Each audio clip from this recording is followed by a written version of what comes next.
dedication, we wouldn't be where we are today.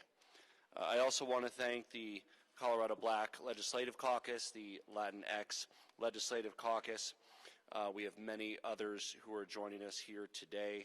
Speaker Becker, Majority Leader Garnett, Senator Tate, Colonel Packard, Sheriff Pelley, Director of Public Safety Stan Hilke, former sheriff, Elizabeth Epps, District Attorney Michael Doherty, many others who really came together around a really challenging issue that has eluded Colorado and eluded our nation for far too long. I am so proud to sign this bill today on the 155th anniversary of Juneteenth. This marks the day that news of freedom finally came to enslaved African Americans in Galveston, Texas, the last enclave of the defeated Confederacy. But as we know, Juneteenth, though of course we celebrate today, and today we give meaning to that celebration by signing an important bill, did not mark the end of racism in our country, nor did it even begin to end the racial inequities that really plague so many aspects of American society. It took another century of protest and collective action to even end state-sanctioned segregation and bring about key civil rights and voting rights legislation in the 1960s. And the struggle for equality continues to this day and through this day.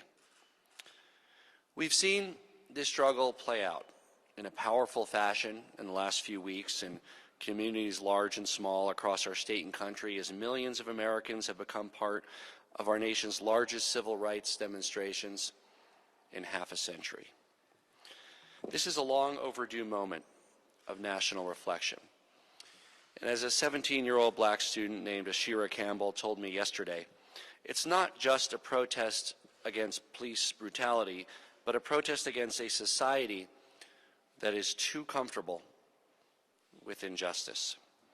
It's up to those of us in government, our elected officials, to hear the undeniable, unassailable message of these demonstrations and the voices of those who deserve to be addressed. The vision that every American deserves the right to life, liberty, and pursuit of happiness, regardless of race. That black Americans specifically deserve to feel safe going for a run in our neighborhoods, walking to the convenience store, watching birds at the park, interacting with the police, or just being in their own homes. And that we cannot wait any longer to knock down institutional racism born out of America's original sin of slavery. Now, this legislation specifically contains landmark evidence-based reforms that not only protect civil rights, but will help restore trust between law enforcement and the communities that they serve. This bill that I'm about to sign bans chokeholds. It creates new standards for the use of force, including not using deadly force when a person is only suspected of a minor or nonviolent offense. It includes requiring all peace officers who interact with the public wear body cameras. Many do already, but this will make sure that going forward that will be phased in across all law enforcement activities in our state. Allowing individuals, really creating a new duty for police officers to intervene if they see a fellow officer engaging in an inappropriate use of force, instead of just standing by and watching. Requiring peace officers to have a legal basis for making contact with individuals, and after making that contact, reporting the perceived demographic data, and requiring new data reporting on the use of force. This is a meaningful, substantial reform bill. And of course, credit goes to the bill sponsors, who I acknowledged, to those working on these issues for many years, but also to the tens of thousands of Coloradans who have raised their voices to protest injustice. And it was inspiring to see Republicans and Democrats from very different walks of life not only vote for this legislation, but also give passionate speeches about the reason why these reforms are necessary. The unity of the vote in Colorado General Assembly in the House and Senate reflects the unity we see in our streets, old and young, white, brown, and black, gay and straight, men and women, Republicans, independents, and Democrats, taking a stand, echoing the righteous refrain that Black lives matter. I was glad to see law enforcement officers link arm in arm with demonstrators demanding justice for George Floyd and others, and work in good faith with legislators on these important issues. We're going to need to continue to work with law enforcement to get this right and to make sure that there is transparency and accountability, because our peace officers do good and important work in our communities every single day. Those who run towards danger, never questioning for a moment their sworn duty to protect and serve. And we recognize and appreciate that work and the sacrifices that they make to serve our communities. You know, a childhood friend of mine from Boulder, now a peace officer named Vinny Montez, shared some thoughts the other day that were a reminder of the very tough challenges facing our society. Vinny was raised by hardworking parents that cleaned homes and businesses to provide opportunities for their families, and they really taught Vinny to be inclusive and creative and show love for everyone. And it was those values that led him to become an officer, and he served his community for the last 22 years. Vinny wrote, "For the first time in my professional career, I'm deeply hurt because I've concluded that too many Coloradans don't think much of the law enforcement profession." He also added that, "Do you have any idea how hard it is for the men and women serving in this profession today? Do you know what it's like to say, 'I'm sorry for your loss,' and not be able to get the sound of a family member's screams and pain out of your mind? Do you know what it's like to show up at an accident scene where there are dead people and people still alive that need help? Do you know what it's like to give CPR to a 17-year-old kid, to be covered in blood, do everything you can to save his life, but then have him die anyway? Do you know what it's like to have someone spit in your face, tell you that they hope that your family members die?" You know, good police work and common sense police reform go together. They are and they must happen simultaneously, and it's the only way we're going to restore the broken trust between law enforcement and our communities, and particularly our communities of color. We as a community need to recognize and appreciate the important work that officers do every day, and officers need to understand that the status quo is unsustainable and that reforms are desperately needed to achieve the goal of policing, and that's ensuring that everyone can be safe in our communities, no matter their race, no matter their background. Now, today is a significant step. It's the right direction, but let's not kid ourselves. No one is under the illusion that criminal justice issues exist in a vacuum. No one bill or policy change can possibly undo centuries of systemic and institutional racism. Police reform is a constructive part of a much larger puzzle, but we also need to look at the whole picture: educational equity, addressing disparities in health care and housing and employment, environmental justice, economic opportunity. Our systems reflect our values, and if we're really going to live up to the values upon which this nation was founded, we know that we need to change our systems, both from the bottom up and from the top down. And to continue this work, we need to make sure that we have the will to do so, even after the protests die down. Things cannot go back to normal. We need to create a new normal where everyone's rights are respected, where Black Americans feel safe going about their daily lives, and where Black lives matter. James Baldwin once wrote, quote, "Not everything that is faced can be changed, but nothing can be changed until it's faced," end quote. By facing the cold, hard truth about the unequal treatment of Black Americans and communities of color, we can and we will create real change that will materially improve the lives of countless Americans of this generation and future generations. And we can bend the arc of the moral universe towards justice. With that, it's my honor to introduce one of the lead sponsors of this bill, a veteran and president of the Colorado State Senate, Senator Leroy Garcia.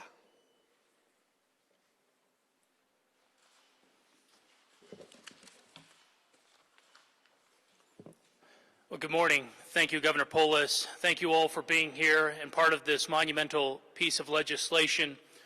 For Colorado to be leading the country at such an important policy and juncture and at a pivotal time in our nation's history is telling. It's telling of our commitment in Colorado.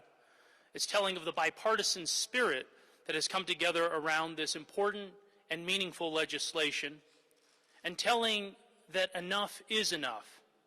We need actions, and that our communities are demanding justice, and that it was time for meaningful change to happen. Senate Bill 217 brings about greater accountability, transparency, and increased integrity to law enforcement.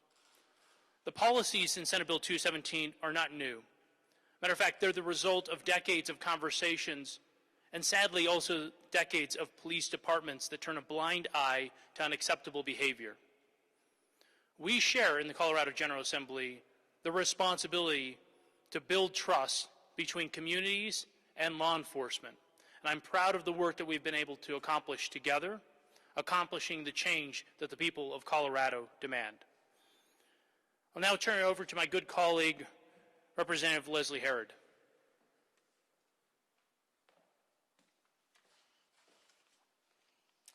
Thank you, Senator Garcia, Governor Polis, Senator Rhonda Fields, Representative Gonzalez-Gutierrez, for standing with me in this bill. I will tell you all that I've been working on these issues for a long time. As the Vice Chair of the Judiciary Committee and someone who was elected to represent Denver, but from Colorado Springs, I have committed to my constituents that I will continue to work on issues of equality and justice. I will tell you that when I saw the video of Devon Bailey, to say that I was heartbroken isn't enough. I was angry, I was frustrated, and I felt like I needed to do more with the responsibility of being an elected official to step up and speak out for my community.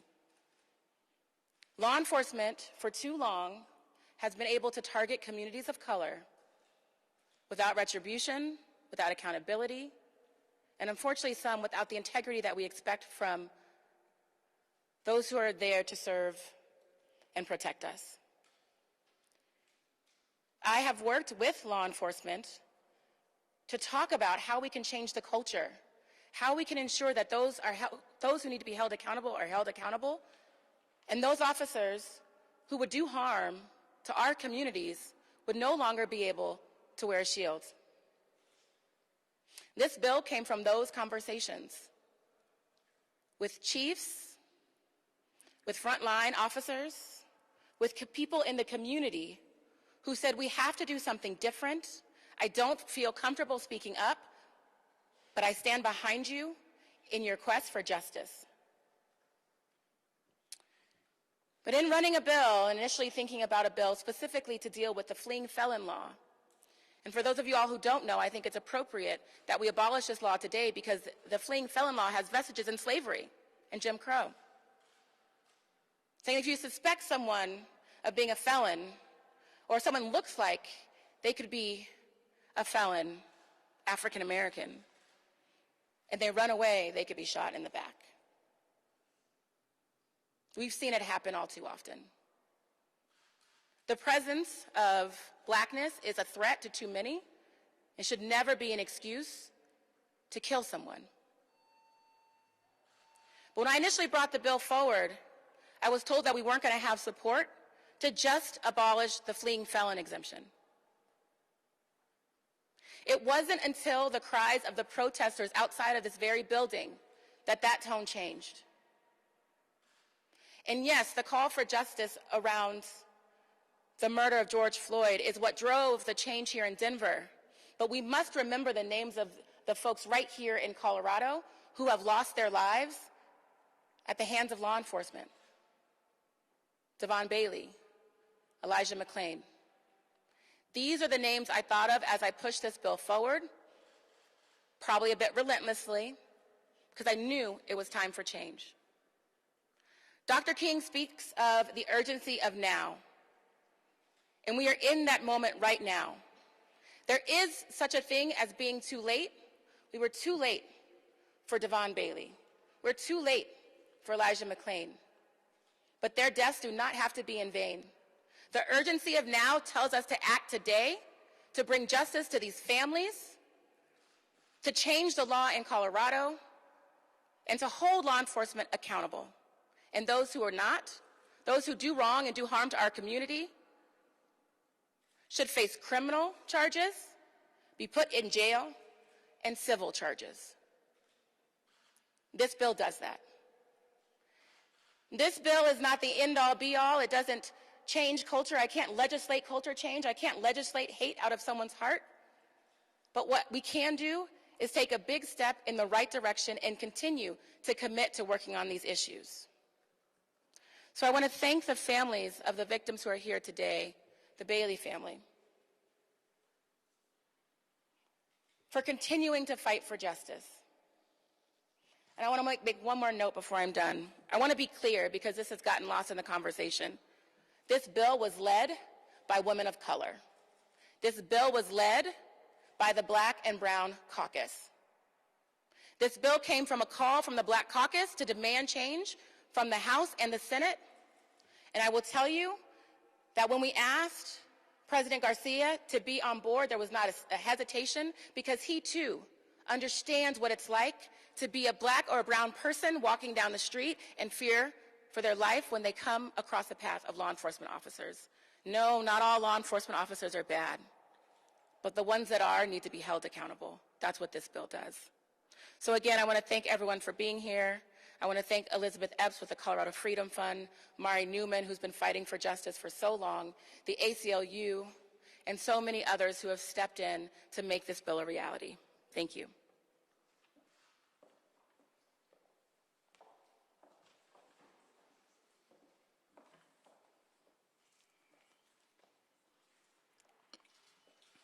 Good morning. First and foremost, I want to acknowledge victims who are here today. I know your pain, and I know what strength it takes to stand on your grief, to seek justice on behalf of your loved one.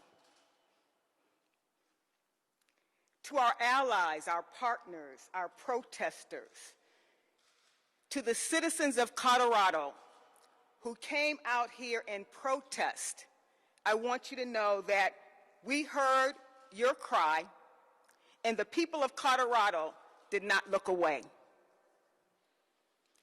I don't know about you, but I just can't get over the message of I can't breathe. That's difficult for me to get out of my mindset when we all witnessed a law enforcement officer kneel down on this Black man's neck for 8 minutes and 46 seconds when he said on numerous occasions, I can't breathe. As a mother, when you lose your son or you lose your daughter to violence, especially in the hands of the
that happen in Colorado and across our nation.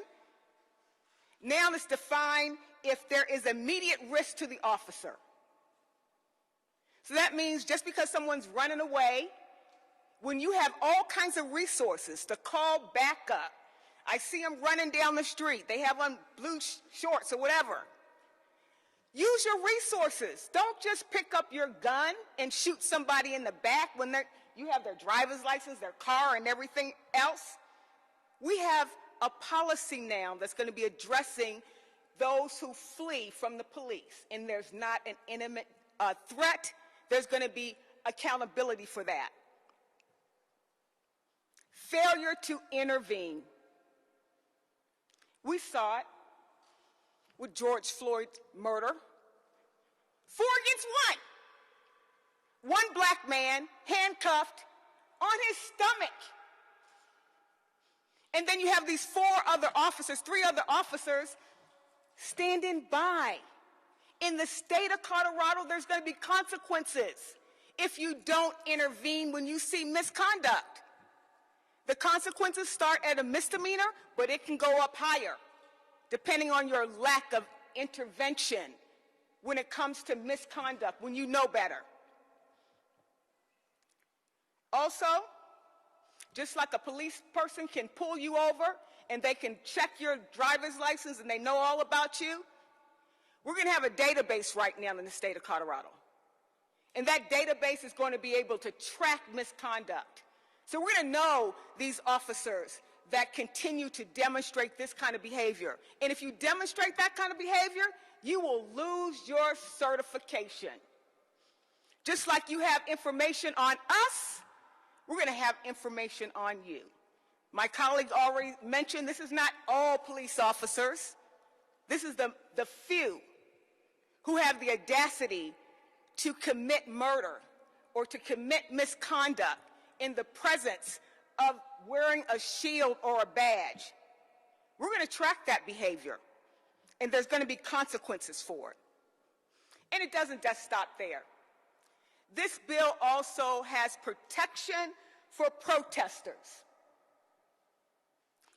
No longer can you just use tear gas and not give an announcement that we're getting ready to do that.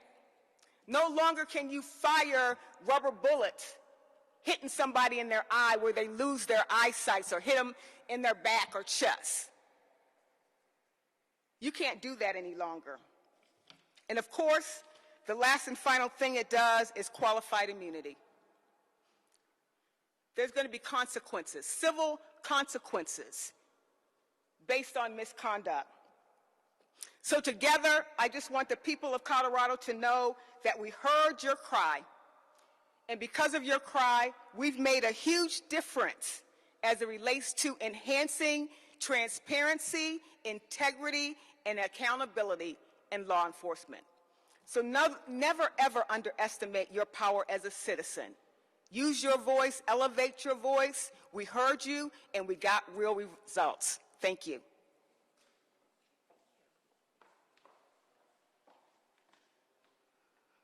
Hello, everyone. My name is Serena Gonzalez Gutierrez.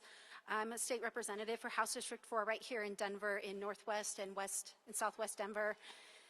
I'm honored to really be here today, to be here and grateful for our governor, who will be signing this important piece of legislation into law today, with laws that will be enacted upon his signature. I am grateful to be here, of course, with my colleagues, Representatives Leslie Herod, Senator Rhonda Fields, and our first Latino Senate President, Lyra Garcia. I would first, before I go on, I would like to start because of the building that we're in and because of the land that we stand on. I'm making it, being very intentional in doing this in every space that I'm in, and that is doing a land acknowledgement. A land acknowledgement of the stolen land in which we stand upon of the Cheyenne, Arapaho, and Ute indigenous people.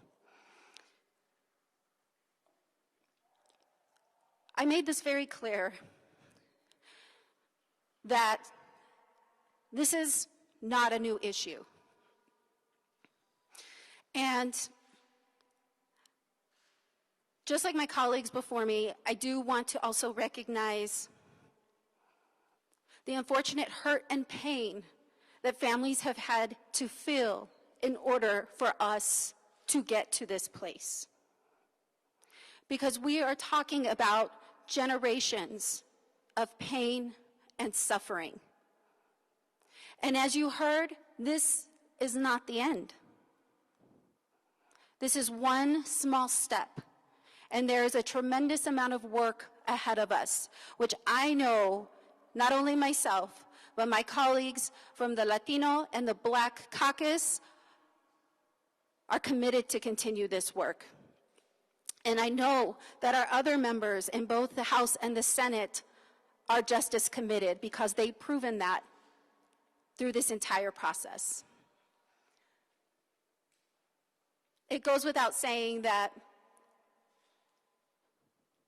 gratitude and appreciation to these families that have stepped up, and I can't express enough that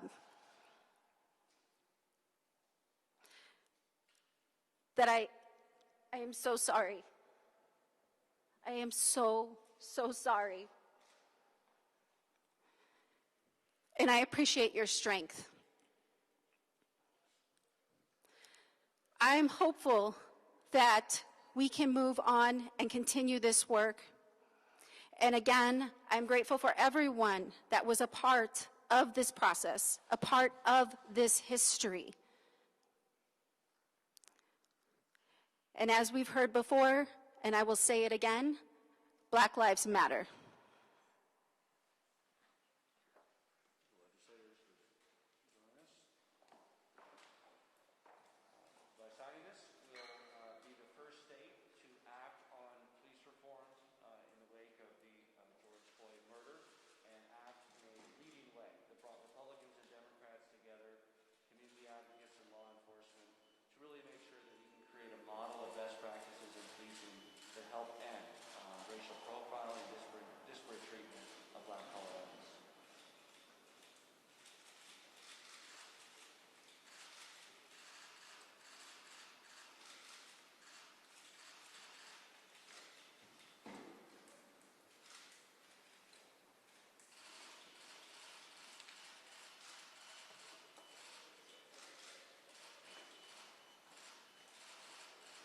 It's now the law of Colorado.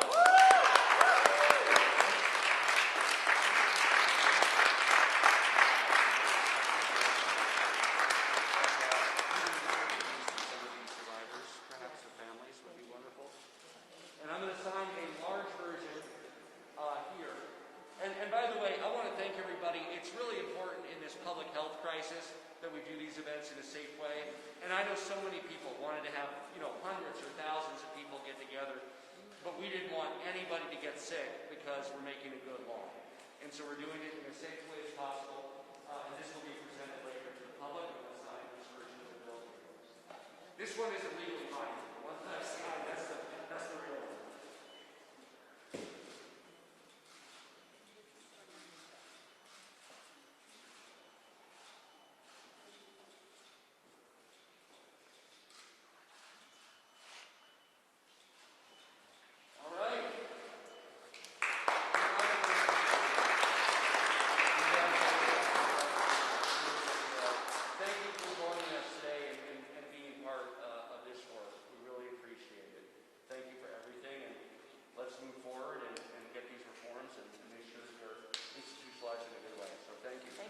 Thank you, Governor.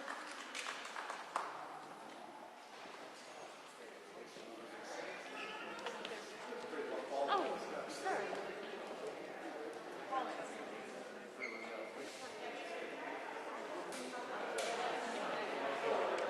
Thank you, Leroy. I'm like, 3 strong women, and Leroy Garcia.